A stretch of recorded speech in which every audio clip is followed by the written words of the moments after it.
आज हम लोग पांडे बेचन शर्मा उग्र के बारे में पढ़ेंगे। ये जो है इनकी जो है हम लोग पहले देखिए कहानी भी पढ़ेंगे, उपन्यास भी पढ़ेंगे। ये जो है छायावाद युग के हास्य व्यंग के कवि के रूप में इनकी गणना की जाती है।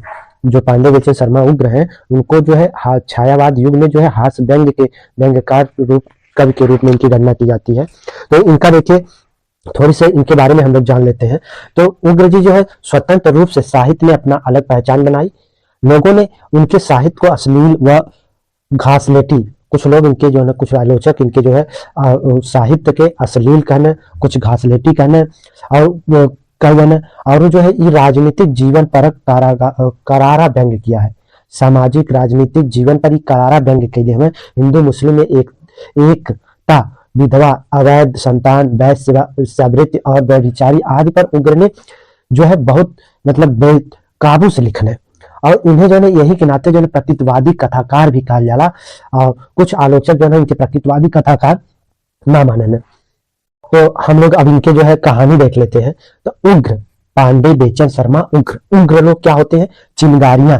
इनकी जो कहानी पहली है चिंगारी 1925 में, शैतान मंडली 1924 में, चाकलेट 1924 में, और चाक कहेंगे तो चाक उपन्यास मैत्रेयी पुष्पा का है।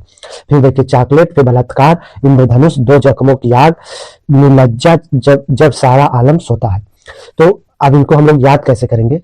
पांडे बेचन शर्मा उग्र। उग्र जी जो है चिंगारियां, उग्र जो लोग होते हैं वो चिंगारियां निकालते हैं। तो शैतान मंडली, जब चिंगारी निकालेंगे तो शैतान मंडली एकदम उनकर बन जाले। और चाकलेट दे के बलात्कार करो, छोट लड़की या केहू ऐसा के बलात्कार कर लेना। तो इंद्रधनुष, तब इंद्रधनुष मतलब इंद्र भगवान प्रकट भइले। तो का कहने? दो जख्मों की आग, तू लोगों के दो जख्म का आग देवे पड़ी।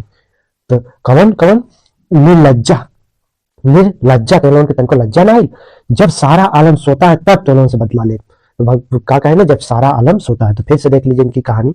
चिंगारियां जो है 1925 में, शैतान मंडली 1924 में, चाकलेट 1924 में, बलात्कार 1927 में, इंद्रधनुष का समय नहीं दिया, दो जख्मों की आग 1929 में, निर्लज्जा 1929 में, जब सारा आलम सोता है 1951 में। और देखिए चिंगारियां जो इनका कहानी है, चिंगारी कहानी जो है जब्त कर ली जाती है सरकार द्वारा। कैसे? इसमें इन्होंने अपनी विद्रोहपूर्ण साहित्य चेतना को वारी देने का प्रयास किया। इन्होंने इसमें जो है राष्ट्रीय चेतना के जो विद्रोहपूर्ण वारी प्रयास देने का प्रयास करे, जिसके फलस्वरूप यह कहानी संग्रह सरकार ने जब्त कर लिया। और इसमें जो है 12 कहानियां संकलित थी। जो चिंगारी थी उसमें 12 कहानियां संकलित थी और अंग्रेजी सरकार द्वारा इनके जब्त कैले बन जाले जो है चिंगारियां। अब देखा एक उन्हों को जब्त कैले बन जाले के प्रेमचंद का जो है सोजे वतन, उनका सोजे वतन जब्त कैले बन जाले। इनका जो है चिंगारियां जो है पांडे बेचन शर्मा का जब्त कैले बन जाले। तो ये हो गया इनके कहानी। तो हम लोग अब पांडे बेचन शर्मा उग्र के जो है वो देख लेते हैं उपन्यास। तो देखिए ये प्रेमचंद युग उपन्यास में भी आते हैं, प्रेमचंद युगीन कहानीकार में भी आते हैं। तो ये पांडे बेचन शर्मा उग्र जी जो है प्रेमचंद युग कहानीकार में और प्रेमचंद युग उपन्यासकार में भी आते हैं। तो देखिए इनके बारे में कहा जाता है कि ये प्रकृतिवादी उपन्यासकार है। जो है हिंदी का अगर पूछा जाए कि हिंदी में प्रकृतिवादी उपन्यासकार के जनक कौन है, तो हिंदी में प्रकृतिवादी उपन्यासकार के जनक पांडे बेचन शर्मा उग्र जी हैं। और ये जो है प्रेमचंद युग के सबसे अक्खड़ व बदनाम उपन्यासकार के रूप में इनकी गिनती की जाती है। और उपन्यासों में ये सामाजिक बुराइयों पर्दाफाश जो है समाज की यथार्थ व नग्न तस्वीरें उपन्यासों में उपलब्ध है इनके। और जो है ये हिंदी के प्रथम विवादास्पद उपन्यासकार है। इनके देखिए दो चीजें प्रथम है, एक हिंदी में प्रकृतिवादी उपन्यासकार के जनक के रूप में, और एक जो है हिंदी के प्रथम विवादास्पद उपन्यासकार के रूप में। ठीक, इनको दो जगह जाना जाता है। और इनके जो है उपन्यासों में जो है जो सबसे ज्यादा जो किए हैं जो है समाज के उन वर्गों का वर्णन किए हैं जो पतित वर्ग है, और जो जो लोग वैश्या वर्ग है उनके बारे में जो है ये बहुत उपन्यासों को उन्हीं लोगों के बारे में ज्यादा लिखे। तो जो है अब हम लोग इनके प्रमुख उपन्यास देख लेते हैं। तो चंद्र हसीनों की खातून 1927 में, दिल्ली का दलाल 1927 में, चाकलेट 1927 में। देखिए चाकलेट कहानी में भी आता है, उपन्यास में भी है। उसी नाम से। बुधवा की बेटी 1928 में, शराबी 1930 में, मनुष्यानंद 1935 में, सरकार तुम्हारी आंखों में 1937 में, जी जी जी 1937 में, कांटा 1937 में, फागुन के दिन 4 1960 में, जूहू 1960 में, कढ़ी में कोयला, कढ़ी में कोयला बहुत पूछता है, कढ़ी में कोयला, कोयला किसका रचना है? तो भैया पांडवेचन शर्मा उग्र का। तो देखा इनके जो हम लोग याद कैसे करब। चंद हसीनों के खातून, चंद हसीनों के खातून रहने दिल्ली का दलाल, चंद हसीनों का खातून क्यों होला? दिल्ली का दलाल होनी, चॉकलेट होनी, चॉकलेट चॉकलेट देनी दिल्ली का दलाल।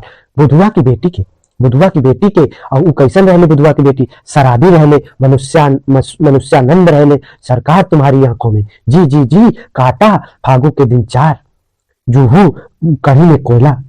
तो फिर से देखिए, चंद हसीनों के खातून 1927 में, दिल्ली का दलाल, चंद हसीनों के खातून जो रहनी वो दिल्ली के दलाल रहनी, और चॉकलेट देके बुधवा की बेटी शराबी, बुधवा की बेटी कैसन रहले? शराबी, मनुष्यानंद, मनुष्य का आनंद ले ले, सरकार तुम्हारी आंखों में, सरकार तुम्हारी आंखों में, जी जी जी काटा, फागुन के दिन 4, जूहू कढ़ी में कोयला। फिर से देख लीजिए इनके उपन्यास, चंद हसीनों के खातून 1927 में।